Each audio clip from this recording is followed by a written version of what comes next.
When we do an appraisal on your car, the dealership starts with the end in mind. Let me explain. Hello everybody, this is Johnny T with a sound check. Today we're talking about the value of your trade, but first I want to start with a story, a very, very important story. It's a personal story, and it is a good example of how we all think our stuff is worth more than it actually is. Here we go. The story is that we refinanced our house within the last couple of years. And what do they do when you do that? They do an appraisal on your home. And it's the same process you go through when you bring your car in and we appraise it as part of a car deal. You always feel like your home, I know in this case I did, I'm like, my home's only worth this? Really? Because I feel like I've seen a lot of other houses in the neighborhood and they're going for more money. But what do they do when they do an appraisal on your home? They go out and they find what are called comps. And these are the homes that are supposedly like your home, so that they can compare what those homes sold for recently as compared to what your home is and what it might be worth today if you decided to sell it or refinance in this case. So of course they go through this process. The woman comes out to the house and she's assessing the roof and asking all kinds of questions about appliances and when we had things done and what work was done and how long has it been since the roof was replaced. But in our minds it's like, hold on a second, this house is worth a lot of money. The same thing that you go through when you come into the dealership.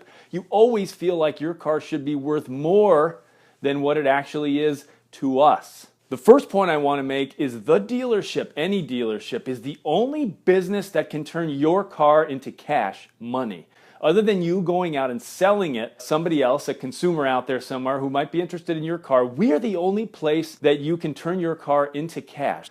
The second thing is this: we start with the end in mind. So what does that mean? That means that we start with the idea of what can we sell your car for once we buy it from you? What is that car selling for at dealerships within a 200-mile radius? If you've got a rare car, it's worth more. If you've got a car and it's one of 400 cars within a 200-mile radius, that does not help the value of your car. And it's not because we're trying to steal money from you or cheat you or do anything dishonest. So if we pay you for your car what it's currently worth on the market, we're going to lose money. So let me take you through a little math and I'll show you exactly how this works.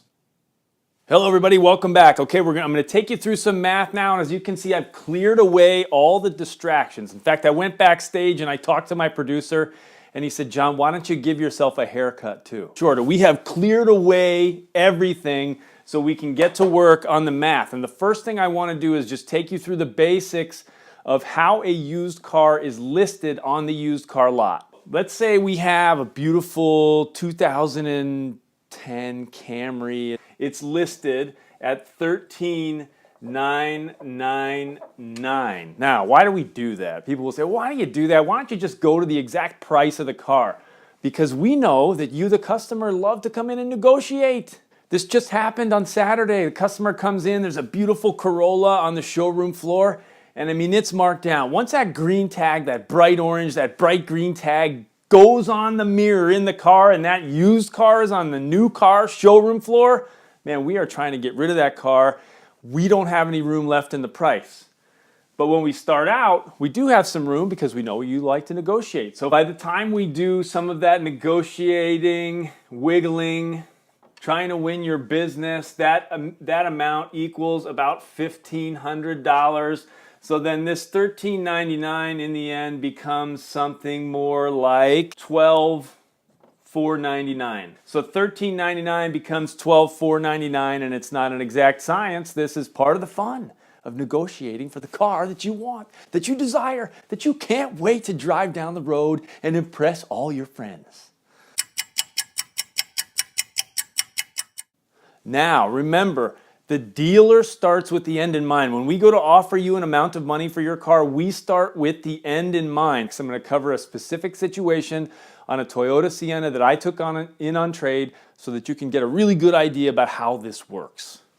So now you know exactly what's going on and all those used cars in our lot, how it works. They start at a price, then we leave room in there to negotiate. But remember, please remember, if you have found the car online and it's a really competitive price, and it's as competitive as any other price that you've seen online for that kind of used car that there's not much room left to negotiate. That's why you found it. It's competitive. We work hard every day, day in and day out, combing the internet to make sure that our cars on our used car lot are priced competitively because we don't want to waste your time. Okay, so now before we get started, I'm going to erase this, but I just want to make one comment about this. JohnnyTVIP.com, that's where you can go. You can subscribe to my mini course, How to Buy a Car. Save yourself thousands of dollars, tons of frustration, get rid of the fear and trepidation that you tend to have when you think about going to a car dealership and negotiating a deal on your next new or used car. I'm going to teach you how to do that. Go to JohnnyTVIP.com, put your first name and email address in there, and I will send you all of the great stuff I've created for that mini course. Here we go. So now a real life example is more helpful. So now you know how cars are listed on the used car lot. So this was a real life example that I had recently with a customer who did a little research about their 2008 Toyota Sienna van, and they found that the Kelley Blue Book value was somewhere between $10,500 and $11,500. And there's always a range. Kelley Blue Book always gives a range because this is not an exact science. As much as you would like it to be an exact science, it goes back to what I was talking about when I was talking about the appraisal on my home. It is not an exact science. It's as exact as it can be, and that's why there is negotiation. And you know, a lot of people tend to look at negotiation as a real negative thing, but here's the deal. We're going to be fair with you. Negotiation is part of life. We negotiate in all aspects of our life. The car dealership is no different. So keep that in mind as you move forward. Initially, in this deal for this 2008 Toyota Sienna XLE, we said, okay, the customer is saying, well, we have a range of $10,500 to $11,500. Now, a lot of that is just the difference between how you're rating your car and how we're rating your car. In other words, those categories from poor, fair, good, excellent, super excellent. There's no super excellent, but you get the idea. Most cars fall into the good category. In fact, if you have excellent at this end of the spectrum and poor at this end of the spectrum, you will see that the bell curve is such that most cars, the majority of cars, are in this good condition. In fact, I put my car in there recently, and it determined that 54% of the cars like mine. And mine's pretty new. It's a 2014 Camry SE Hybrid, was still falling in the good range. 54%, more than half of the cars out there, are in the good range. The chances are that even though I know you love your car and it's been a loyal friend and it's treated you so great, that it's probably not going to fall in the excellent category, especially when it starts to get to be this age with roughly 80,000 miles on it. It's starting to get to the point where it's going to need a timing belt and it needs some reconditioning and it probably needs brake pad. It's not in excellent condition. That's why you get the range here. We're going to get that information out of the way now. And please, if you're confused about any aspect of this, or if you're watching this while we're taking care of the appraisal of your car, send me your questions. Put your comments or your questions in the comments fields here on YouTube, or when I come back to the table, when we're done with your appraisal, before we lay out the numbers, throw your questions at me so I can answer them. Okay, so here's the final part of the explanation. Stay with me now. In this case, this 2008 Toyota Sienna, with 80,000 miles, the range on Kelley Blue Book was $10,500 to $11,500, and that was the $11,500 was if the car was in excellent condition. Okay, this car was not in excellent condition.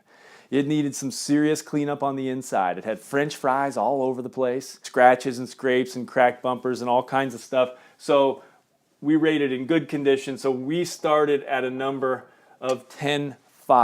Now, that's still not what we can give you, the customer, because there are some things that we have to do and they're required by law. The first one is an inspection. That inspection is $250. When we do that inspection, anything that we find that's broken or needs repair needs to be fixed, and the average, on average, the repair cost is $700. In the case of the Sienna, that cost was $1,250. It's getting to the point where it needed a timing belt. it needed a door hinge on the driver's side. Door hinge is $200. And then extra reconditioning because of all the French fry cleanup was $200. By the time it's all said and done, we're at $1,250 worth of repairs. Then we put a warranty on the car so that you don't have to buy a used car without a warranty. This car is going to have a nice warranty right out of the gate, so you don't have to worry about the car breaking down 2 weeks or a month after you pick it up from the dealership and being responsible for those repairs. I also highly encourage you, by the way, to put an extended warranty, especially on a used car, but on new cars as well. It's just great peace of mind. But for us to put that basic warranty on your car is $500. So that's a total of $2,000. Now that $2,000 has to come off of this $10,500. So we end up $10,500 minus $2,000 is $8,500. And this is where we settled with the customer in this case on their car at $8,500. In this case, the customer was very receptive to my full explanation. I went through this full explanation with the customer so that they could understand, geez, how did we go from $11,500 all the way down to $8,500? That's $3,000. You're trying to make a gross profit of between $1,000 and $1,500, but you're giving me $3,000 less than the car is worth. No, we're giving you what we need to give you to be able to take the car, fix it up, get it on the used car lot and make a profit. Because what's going to happen, remember, as we started this discussion, this car is going to get listed around $12,499. And then with about $1,500 worth of negotiation, we're going to end up at about, you've made a gross profit of $1,500. And that's with the numbers all working out perfectly. Obviously, this is laid out in a very, very simple fashion so you can understand what we have to do as a dealership in order to make it a fair deal for you, the customer, and for us, the dealership. Because otherwise what happens is people come in and they say, well, hold on a second. This is what I want, and that's it. Kelley Blue Book says my car is worth $11,500, and if I don't get $11,500, we're done. Hopefully, you now understand a little bit more about why we can't do that. This is Johnny T. Thanks for watching. Again, questions in the comments below. If you're watching this while we're appraising your car at the dealership, please feel free to ask me anything about the process and everything that's going on. I want you to understand because I want you to know we at Smart Motors work hard to show you the fair and true value of your trade-in and the fair and true market value of the car that you are buying. Take care, everybody.